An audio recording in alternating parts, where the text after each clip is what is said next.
మీనరాశి వాళ్లకు ఈ వారం ప్రారంభంలో కొద్దిపాటి చికాకులు ఇబ్బంది పెట్టినప్పటికీ నెమ్మదిగా వాటి నుండి బయటపడగలుగుతారు. ఎలా అయినా సరే కష్టాలను అధిగమించి అనుకున్నది సాధించుకుంటారు. మీకు కలిగేటటువంటి వివిధ రూపాల్లో ఆలోచనలు ఏవైతే ఉంటాయో మంచి చెడుల యొక్క సమీక్ష చేసుకోవటం మంచిది. క్లిష్టమైనటువంటి పరిస్థితులను అధిగమిస్తారు.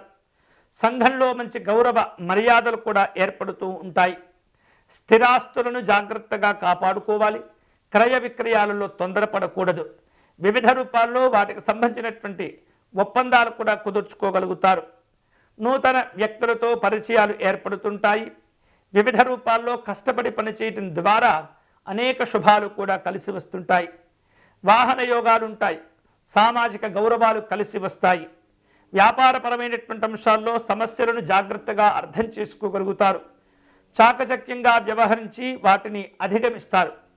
ఉద్యోగ ప్రయత్నపైనటువంటి అంశాల్లో సంతోషకరమైనటువంటి స్థితిగతులకు చేరుకోగలుగుతారు. వైద్యులకు, కళాకారులకు ఈ వారం కొంత ఒత్తిడి ఉండబోతుంది. వారం మధ్యలో దూర ప్రయాణాలు చేసే అవకాశాలు, అవసరాలు ఏర్పడుతుంటాయి. కుటుంబ సభ్యులతో, ముఖ్యంగా సోదరులతో ఎలాంటి గొడవలు పెట్టుకోకూడదు. ఘర్షణ వాతావరణం నష్టాన్ని కలుగచేస్తుంది. అనారోగ్య సంబంధమైనటువంటి భావనలు పెరగకుండా ఆరోగ్యాన్ని జాగ్రత్తగా కాపాడుకోవాలి. ఈ వారం శుభకరమైనటువంటి ఫలితాలు పొందేందుకై వెంకటేశ్వర స్వామి వారిని పూజించటం, ఆరాధించటం మంచిది.